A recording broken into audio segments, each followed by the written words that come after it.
Ya, muy bien. Hola, ¿qué tal? Hola, muy buenas tardes.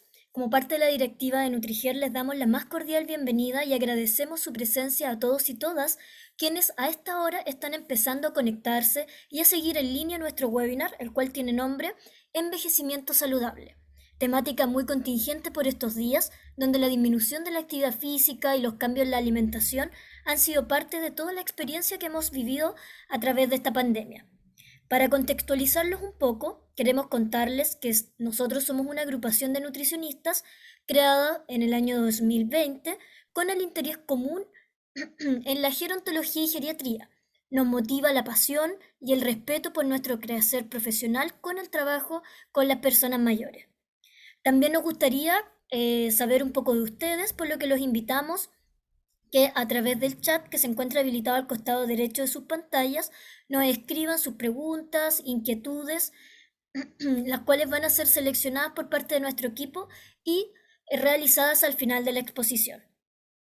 ¿Ya? Asimismo, y con el fin de mantener el orden, los micrófonos se van a encontrar silenciados durante la presentación. Además, les comentamos que al finalizar la actividad dejaremos una encuesta de satisfacción para que puedan responder y se les enviará un diploma de asistencia en formato digital. Y de todas formas, se les avisa de que la presentación se subirá al canal de YouTube para que lo puedan ver en otra ocasión y también puedan responder la encuesta más tarde. ¿Ya? Queremos agradecer también a nuestro patrocinador, Ignifer, por apoyarnos en la realización de esta actividad. Y ahora ya llegó el momento de presentar a nuestro distinguido invitado, el señor Simón Tello Herrera, nutricionista, máster en nutrición y metabolismo, mención investigación de la U de Barcelona, España, diplomado en educación y marketing en salud pública y nutrición del INTA, con 12 años de experiencia en APS, conferencista y CEO de las plataformas Nutriendo APS y NutriVicker, quien expondrá sobre el tema envejecimiento saludable. Todo tuyo, Simón. Ya, muchas gracias por esta presentación y también agradecido del espacio. Quiero saludar a todas las personas que están dedicando parte de su tiempo para estar presente en esta pequeña charla. Y bien, entrando en materia, hoy día vamos a conversar sobre lo que es envejecimiento saludable. La idea es darle una mirada crítica a lo que estamos realizando actualmente o cómo vemos la vejez. Una mirada que en Chile tiene una particularidad, ¿cierto? De que uno tiende a ver a la persona como el abuelito, la persona frágil. Entonces, son varios los aspectos que es importante poder analizar. ¿Ya? Eh, Bien. Entonces, cuando hablamos de envejecimiento saludable, es bueno definirlo, ¿cierto?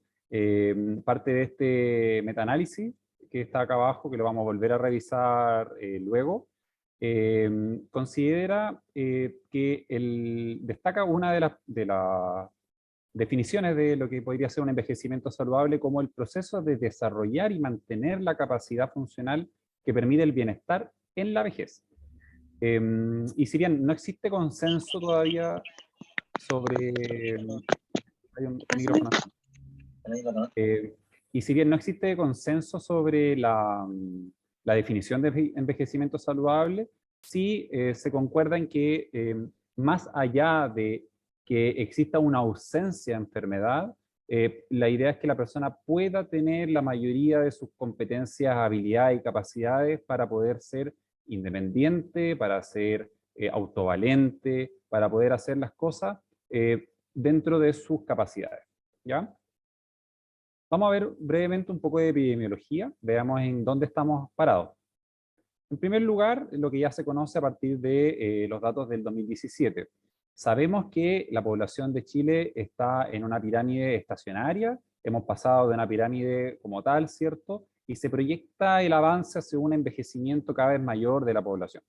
Actualmente tenemos que el 16,5% de la población nacional es mayor de 60 años.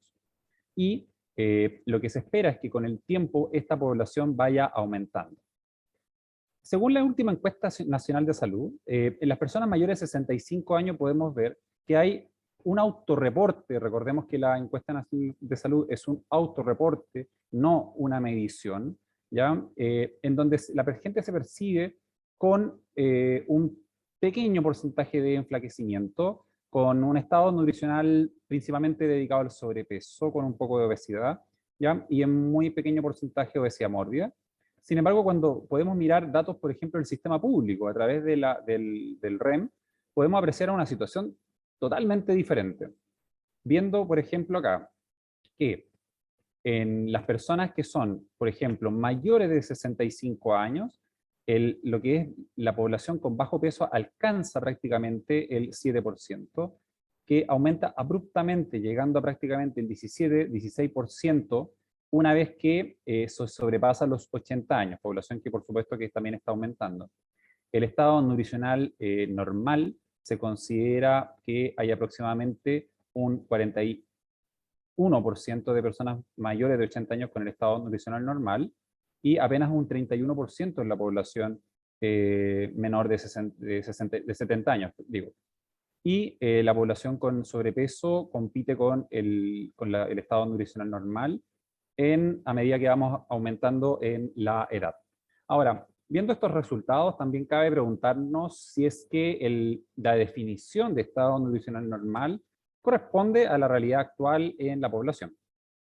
¿Ya? Ahora, esto es lo que ya conocemos y lo que es. Ahora, viendo las proyecciones que nos entrega el INE, el Instituto Nacional de Estadística, en primer lugar podemos ver que al año 2019, la esperanza de vida de las personas de 77,9 años cuando son hombres, y si es mujer es de 83,4 años. ¿Ya? Lo que se espera en unos prácticamente 15 años más, es que la esperanza de vida de las mujeres pueda ser de 86 años, y la esperanza de vida en hombres pueda llegar o rozar los 80,5 años, ¿ya? Y en general, tenemos que también viendo, por ejemplo, la población en proporción, dijimos que al año 2017 ya era aproximadamente un 65%. Bueno, la proyección al año 2035 es que superemos el 65% de la población mayor, es decir, pareciera que puede haber una pequeña disminución en la proporción de personas mayores. Perdón, me corrijo. La esperanza, la proyección al 2035 es que lleguemos a alrededor del 18,9% de personas mayores, ¿ya? Y apenas el 11,8% correspondería al actual. Entonces, claramente vemos cómo nos acercamos a un 20% de poblaciones mayores de 65 años. Ahora, si hablamos de situación económica, podemos apreciar lo siguiente. Tenemos que actualmente, cuando uno puede mirar, por ejemplo, los ingresos de la gente, tenemos que, desde el punto de vista económico como tal, se puede ver una situación de pobreza bastante acentuada en la población infantil, ¿ya? Y en cambio, en las personas mayores de 17 años, de 60 años, en la situación de pobreza económica puede alcanzar al 4,5% de la población. Ahora, cuando eso se amplía a una mirada multidimensional de la pobreza, en donde se visualizan aspectos como educación, situación habitacional, economía, acceso a alimentos, los datos son tremendamente distintos, apreciándose que en la población mayor de 60 años alcanza a un 22,1% la pobreza multidimensional. ¿Tendrá esto que ver con lo que vimos anteriormente sobre el estado nutricional? ¿Esta pobreza, esta situación, podría afectar directamente en el estado nutricional de la población?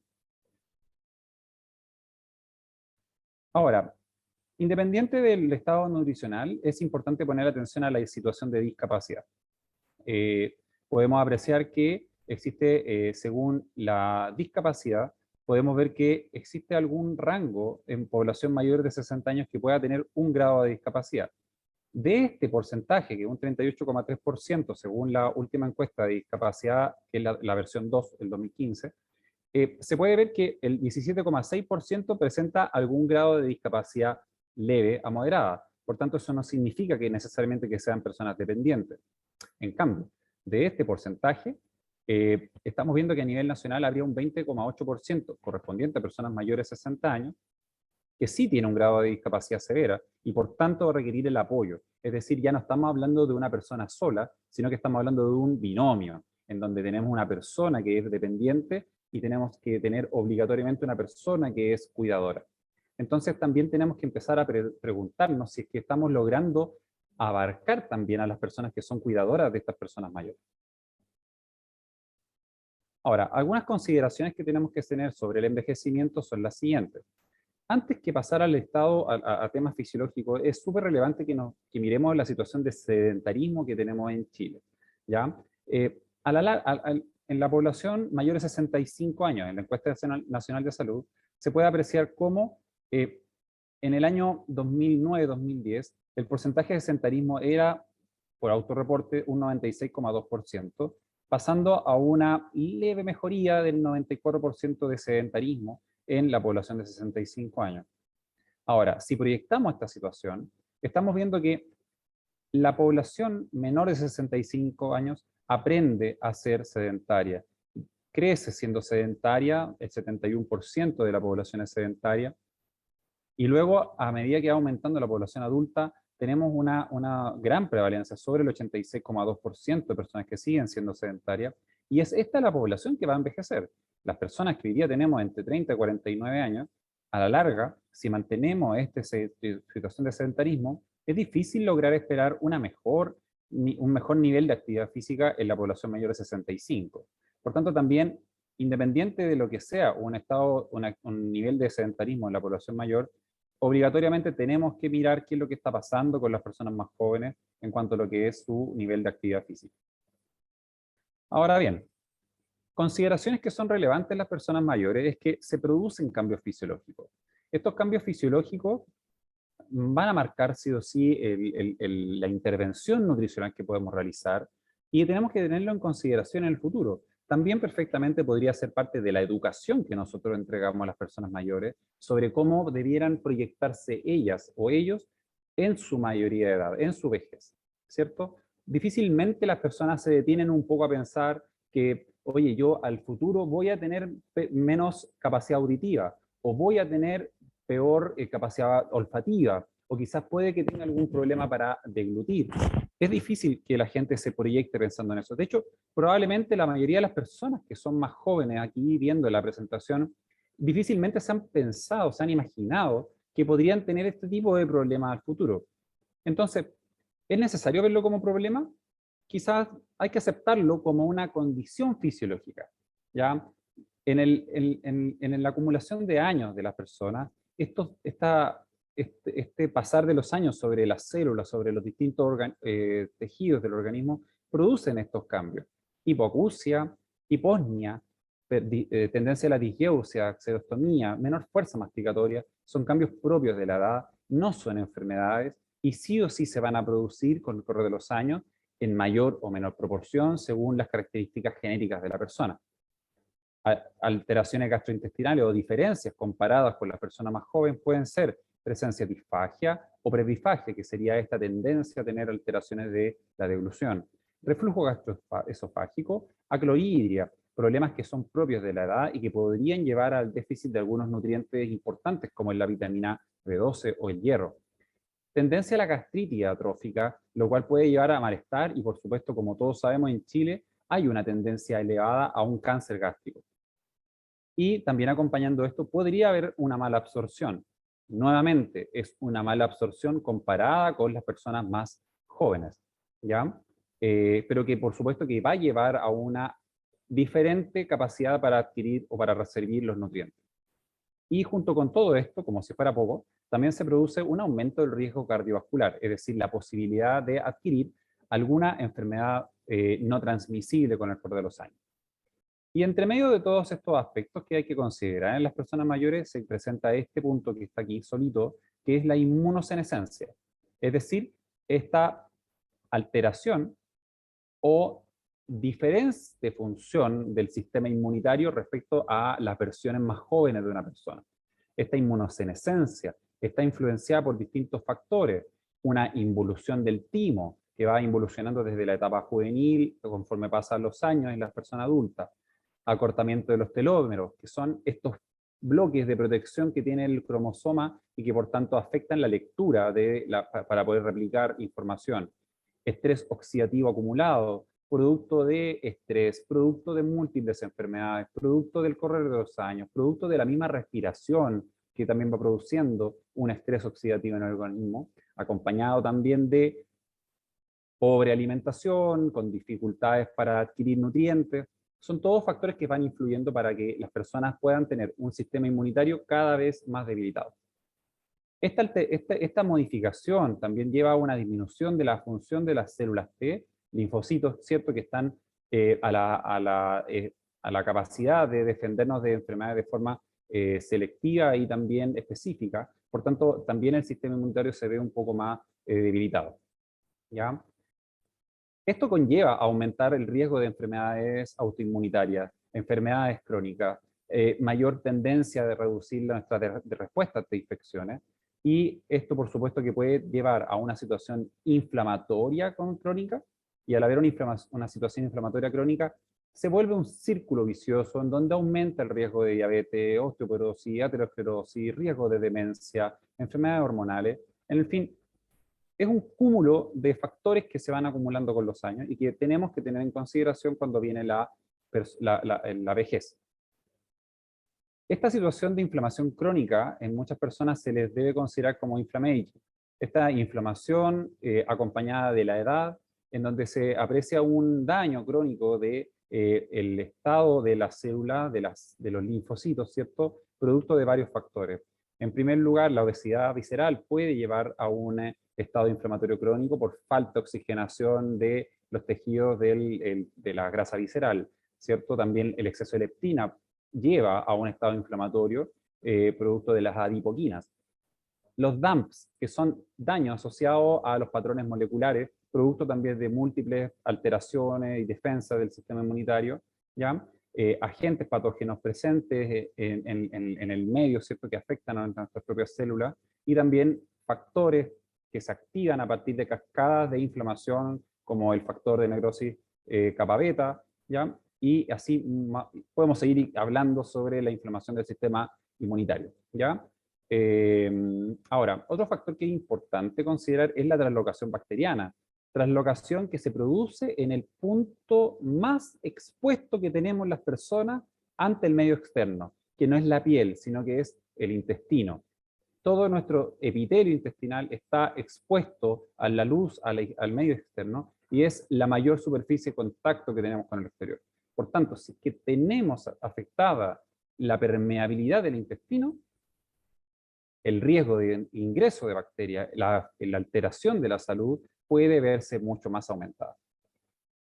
La suma de todos estos factores, ya sea envejecimiento del tejido, el consumo de medicamentos, el consumo de alcohol, la falta de actividad física, el factor estresante del medio, lleva a una situación llamada disbiosis, que es la alteración de las bacterias propias del organismo. Y esta disbiosis puede llevar a nuevamente inflamación del intestino, ¿ya? ¿Por qué? Porque están aumentando bacterias de mala calidad, ¿cierto? Proteobacterias, enterobacterias, bactericiadas, ¿cierto? Que aumentan y disminuyen los clostridiales y bifidobacterium, que son tremendamente protectores para la salud.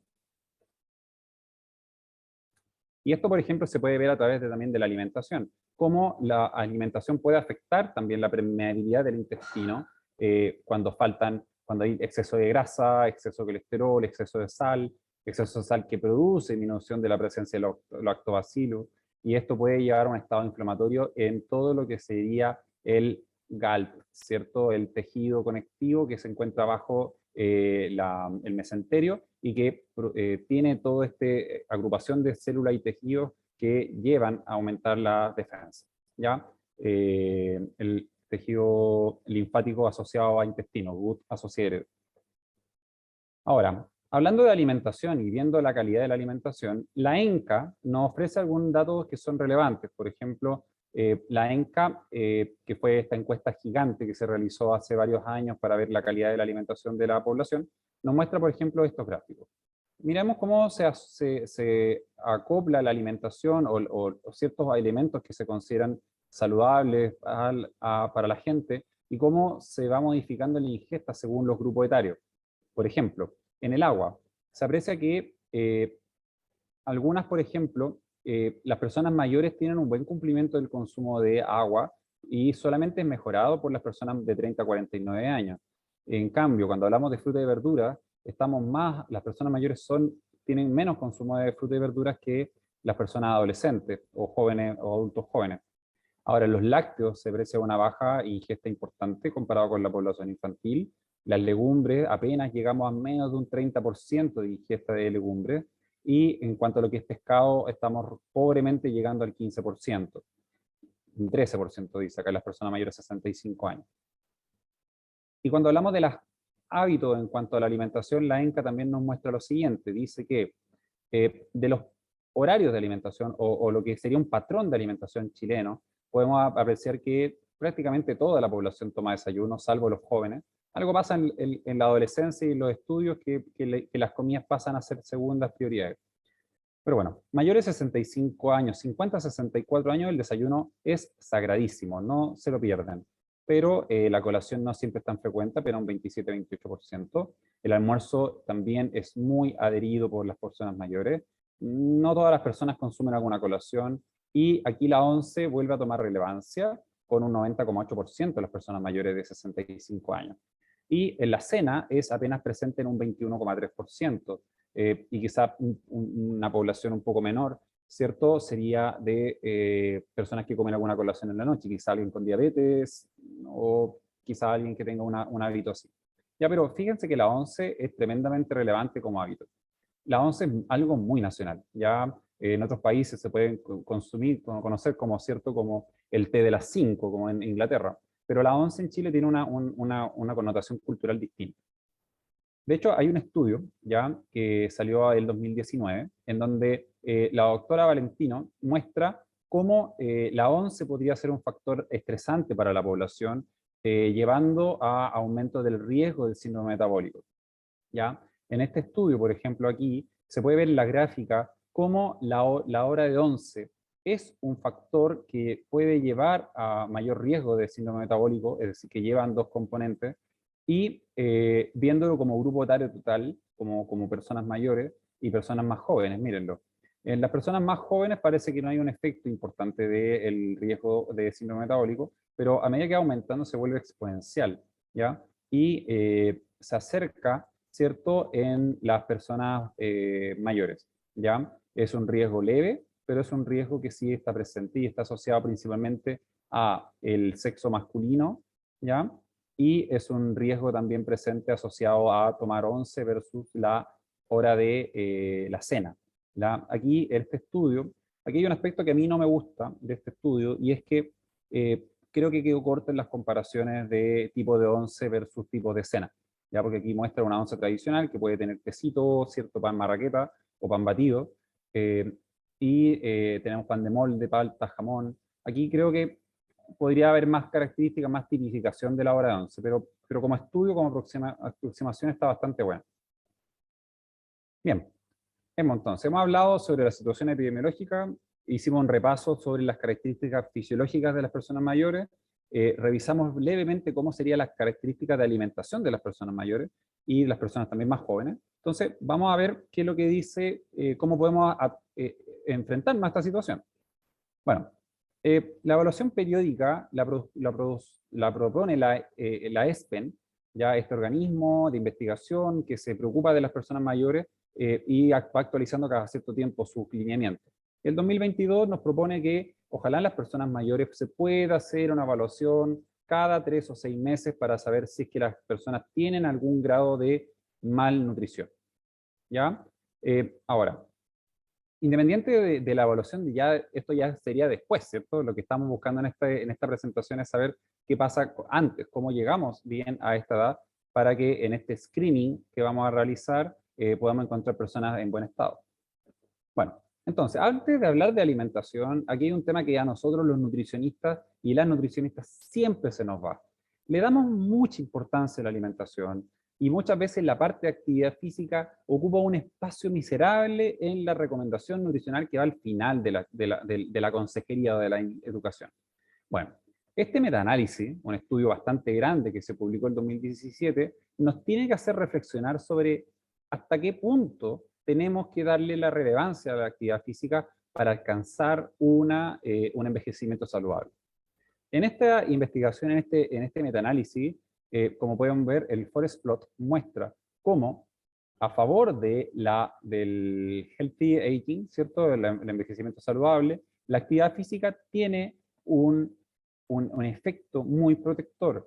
Es decir, si las personas no hacen actividad física, es difícil lograr una protección para obtener el envejecimiento saludable. Por tanto, y como vimos también anteriormente, ya hay un sedentarismo elevado, por tanto, tenemos que considerarlo. Si se fijan, casi todos los estudios muestran la actividad física a la derecha de la curva. Es decir, hay pocas dudas de que la actividad física pueda ser un elemento que nos ayuda al envejecimiento saludable, ¿ya? Y sin embargo, las personas cuando piensan en la vejez, piensan en descansar, piensan estar sentados, piensan estar cómodos, piensan estar tranquilos.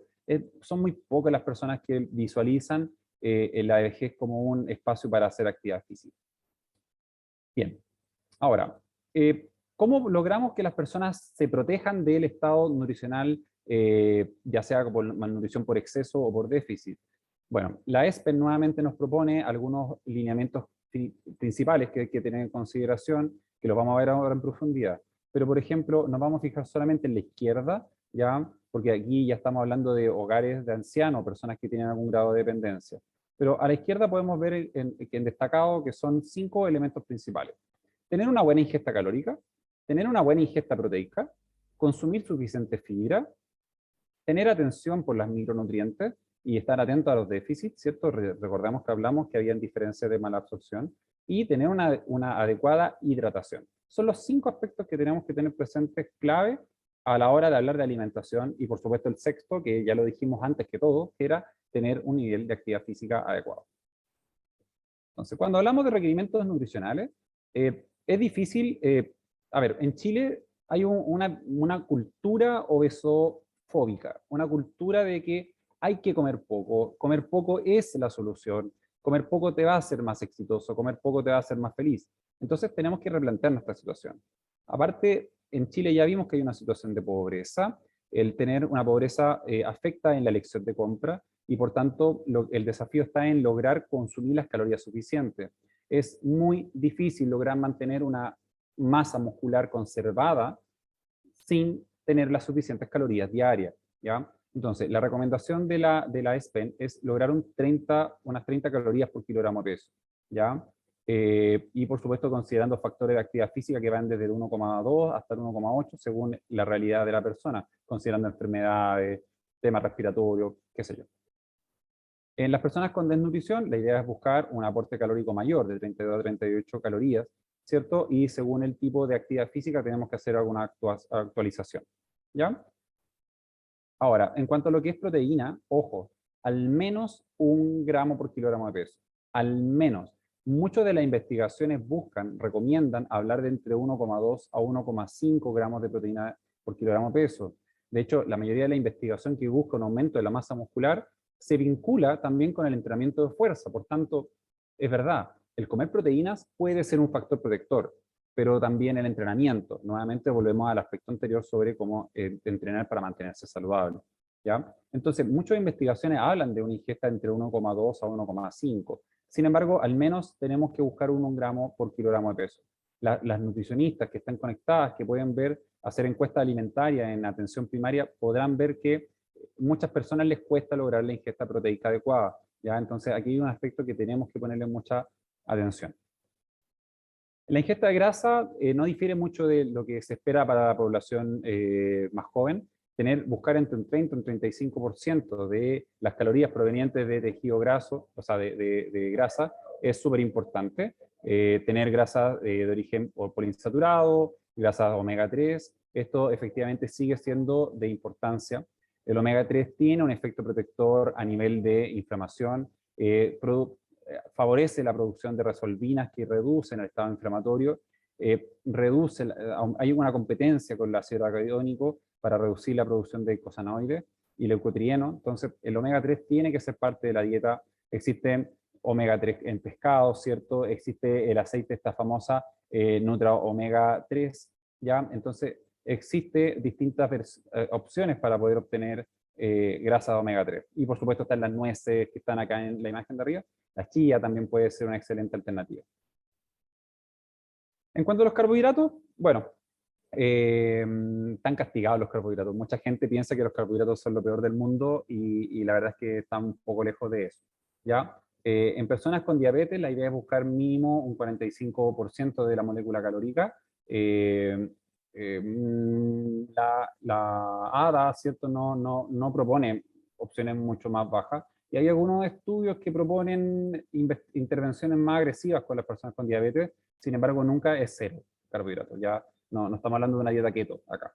Entonces, todo lo que es entre 45 y 60% de los requerimientos diarios de carbohidratos es una excelente estrategia. Y de hecho, los patrones mediterráneos buscan un porcentaje que va por aquí.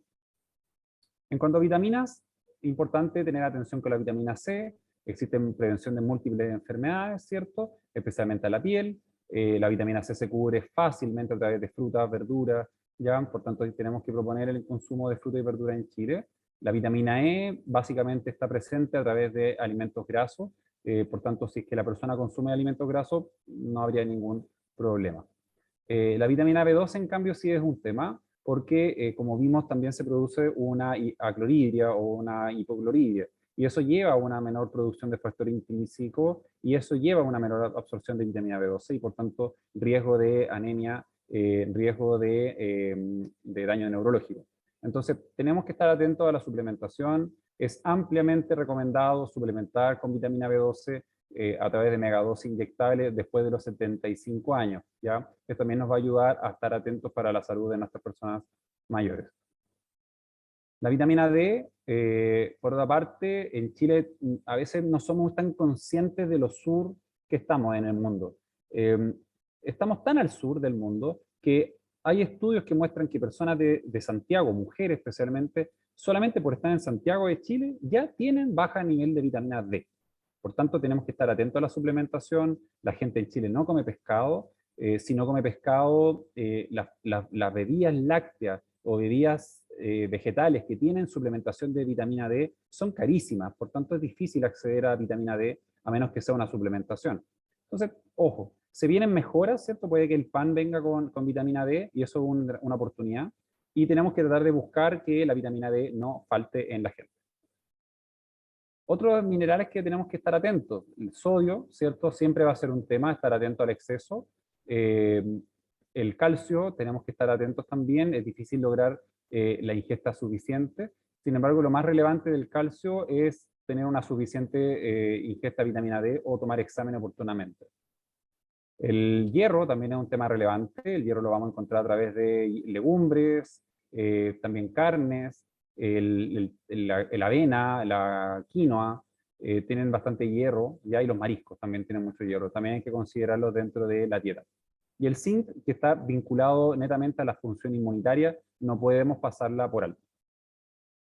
Entonces, como veíamos también en la ESPEN, nos recomendaba que la ingesta de agua o líquido debiera ser ojalá 1,6 litros, ¿ya? Y ojalá 2 litros mínimo en hombres. Sin embargo, también la ESPEN recomienda que las personas mayores, ojalá contemos cualquier líquido como éxito para alcanzar la hidratación. Puede ser agua, infusiones, té de hierba, café, consomé, que permiten una hidratación adecuada. Eso ya que vaya con los hábitos de la persona mayor es suficiente. De hecho, aquí podemos ver cómo en las personas que consumen más de 5 vasos de agua existe un estado nutricional un poco mejor, un poco una tendencia a tener un IMC un poquito mayor, ¿ya? Y mejores también puntaje en encuestas de salud mental, en encuestas físicas.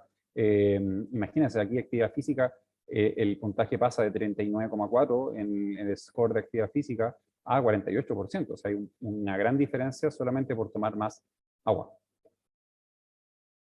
Y bien, pues algunas herramientas que nos pueden servir para poder mejorar la calidad de la alimentación de las personas mayores son, En primer lugar, conocer los patrones alimentarios, ¿cierto? Hay distintos patrones alimentarios que proponen una mejor salud cardiovascular.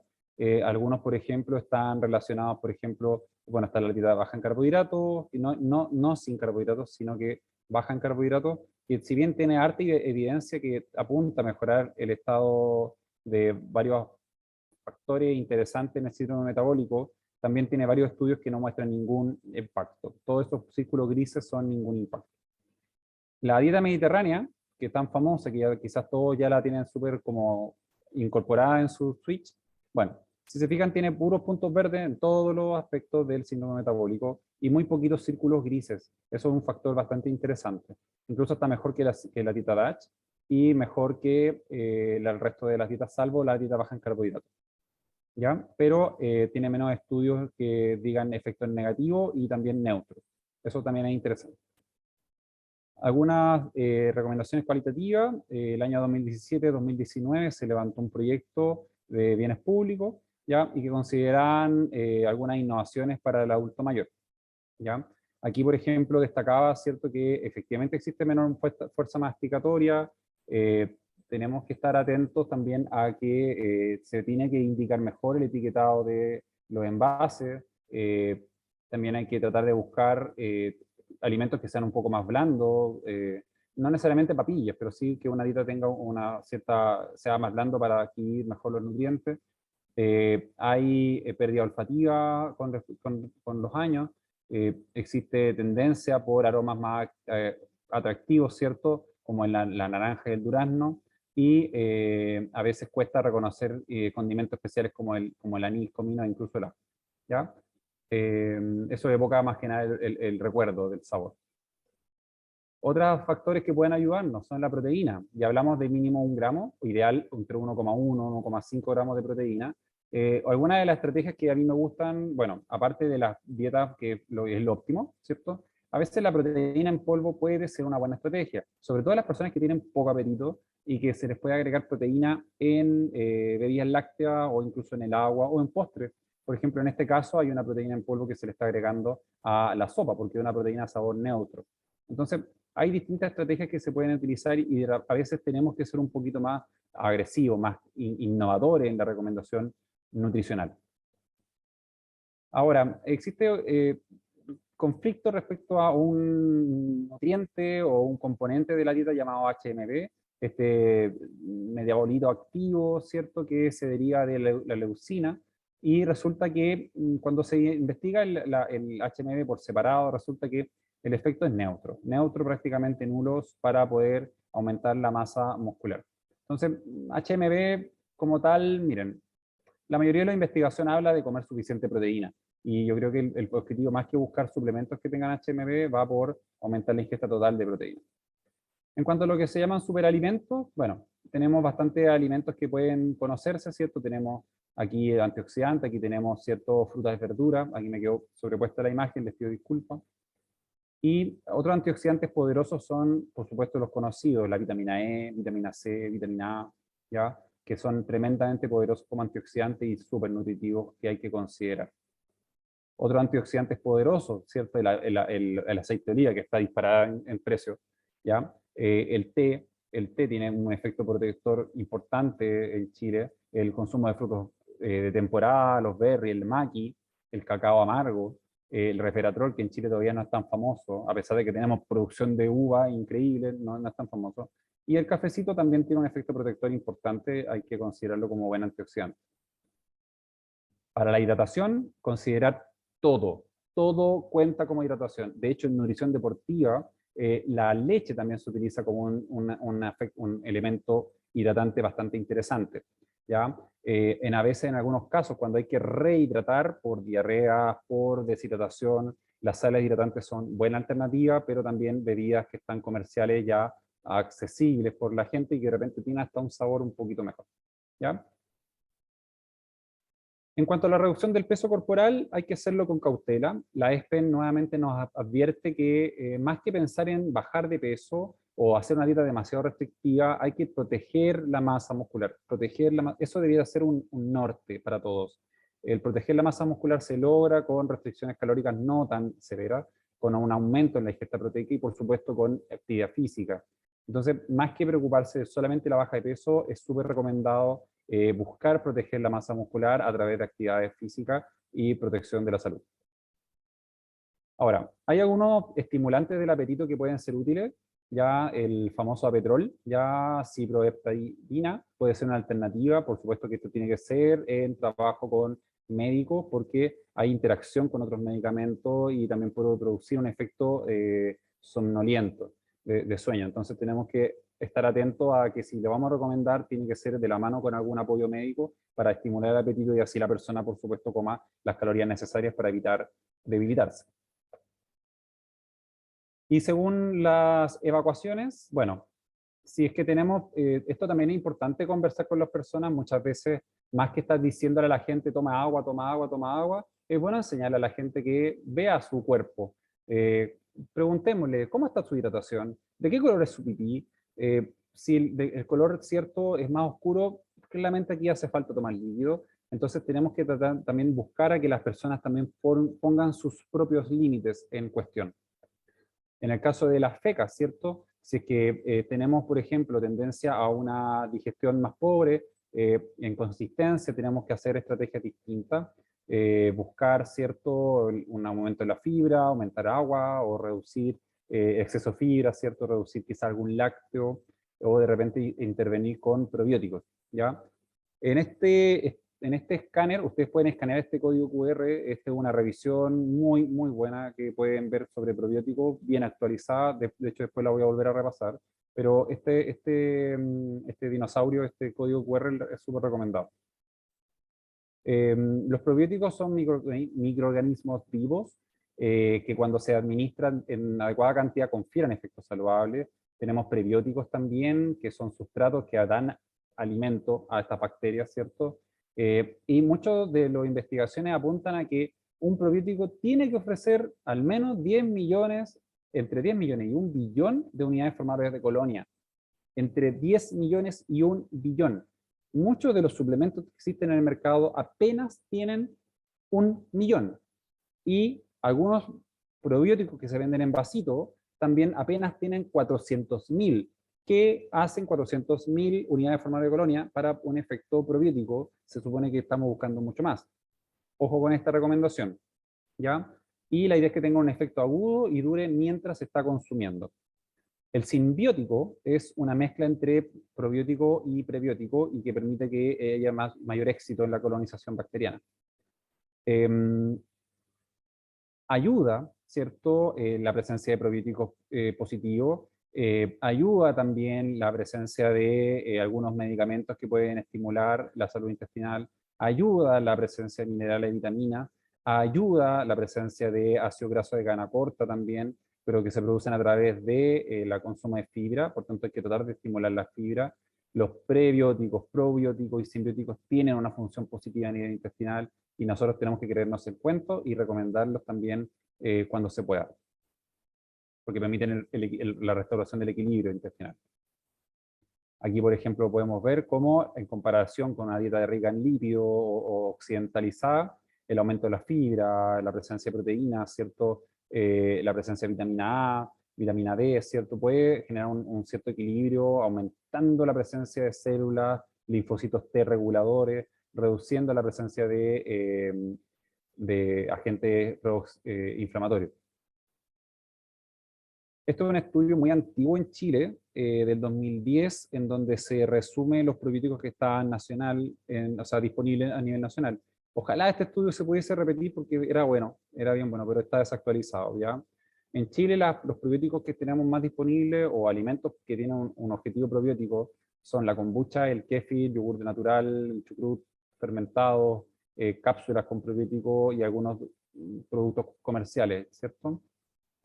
Sin embargo, ya sabemos que este es el QR que les mostraba anteriormente, que existen probióticos específicos según lo que se esté buscando. Por tanto, también o tenemos muy claro lo que queremos indicar o nos acompañamos con el trabajo de un gastroenterólogo para indicar, ¿ya?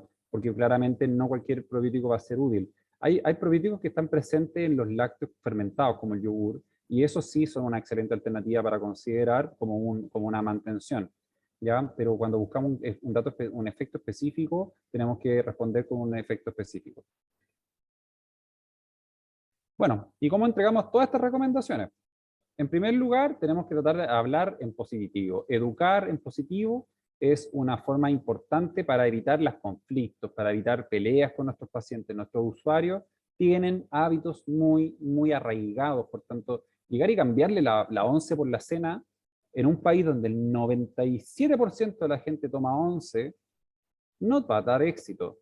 Es mejor pensar en mejorar la once. Es mejor en mejorar la calidad, agregando algún alimento, alguna característica nueva, dándole un enfoque distinto, concentrándose en los objetivos del usuario.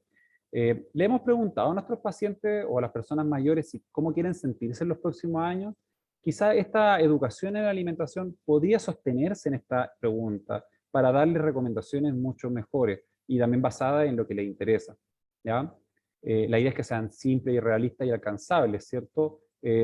Evitando llevar la contra las costumbres familiares y, por supuesto, adecuarse también a la etapa de cambio de cada persona. Hay personas que están muy motivadas a hacer cambios, hay personas que están motivadas pero no están dispuestas a hacer cambios, por tanto tenemos que tener ojo de evitar chocar con estas motivaciones.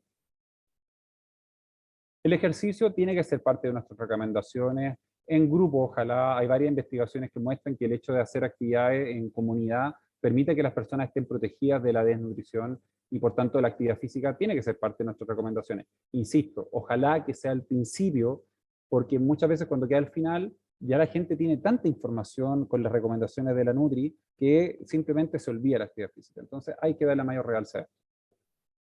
Las GABA. Las GABA son una buena estrategia. Las GABA tienen bastante respaldo, hay mucha investigación tras de ellas, y a veces queda pobre la recomendación de las GABA. ¿Ya? Proporcionalmente, ojalá que podamos enfocarnos en ella. Hay mucha fruta, mucha verdura. De hecho, no tiene mucho que envidiarle a la recomendación de Canadá, que hace poquito salió, bueno, hace creo que 2 años, y en verdad es esta. Que claro, gráficamente parece más bonita, pero es lo mismo, es lo mismo. O sea, la carne aparece en pequeñas cantidades, aparecen los granos, aparecen proteínas de origen distinto. Está el tofu aquí, de hecho, que soy innovador, porque en Chile la gente podría comer más tofu, pero hay mucha fruta y verdura, el camote, la papa está en el sector de hortaliza, los cereales están por otro lado, ¿cierto? En la guía alimentaria aparecen los cereales más conocidos de Chile, tubérculo, maíz, ¿cierto? El aceite está en pequeña cantidad, las verduras parece que están en mayor proporción, las carnes en pequeña proporción. En fin, las GABAs son una buena alternativa para orientar la elección de compra. La dieta mediterránea, por supuesto que también es una buena alternativa, se asemeja mucho a la dieta en Chile, en general ojalá pueda estar presente entre nuestras recomendaciones. Tiene mucha evidencia, mucha evidencia, y el problema más grande puede ser el costo de los aceites de los frutos secos. Pero fuera de eso, es una tremenda estrategia para basar nuestras recomendaciones. Tiene mucha evidencia, ha seguido demostrando tener mucha evidencia y probablemente siga teniendo mucha evidencia. Entonces, para terminar con todo lo que hemos hablado, es importante tener presente que tanto la población chilena como la población mundial está en un proceso de envejecimiento cada vez más notorio. Aquí en Chile se está envejeciendo, en todos los países ya han envejecido bastante y esta tendencia sigue aumentando. Por tanto, vamos a tener mucha población mayor con nosotros. El enfoque de salud tenemos actualmente debe evolucionar para lograr una mejor calidad de vida de las personas. Dejemos de ver a la persona como el abuelito que está sentado, busquemos que se activa, busquemos que siga siendo autovalente, busquemos que sea independiente, enseñémosle a ser fuerte a las personas mayores. La gente está acostumbrada a hacer lo mismo de siempre, rompámosle un poco el esquema, invitémosle a hacer actividades choras, busquemos grupos para poder mantenerse activa. Algunos paradigmas de la alimentación, como el tema de comer pocas proteínas, el tema de, por ejemplo, comer pocas calorías, tiene que romperse. Tenemos que romper este círculo y estimular a la mayor ingesta proteica, que no necesariamente tiene que ser de origen animal, sino que variada, de todos los orígenes. ¿Ya? Y el seguimiento cercano por el nutricionista es relevante para mejorar la calidad de vida de las personas mayores. Les agradezco enormemente por su tiempo. Fue una jornada, bueno, una presentación bastante extensa, así que le agradezco por toda su atención. Muchas gracias.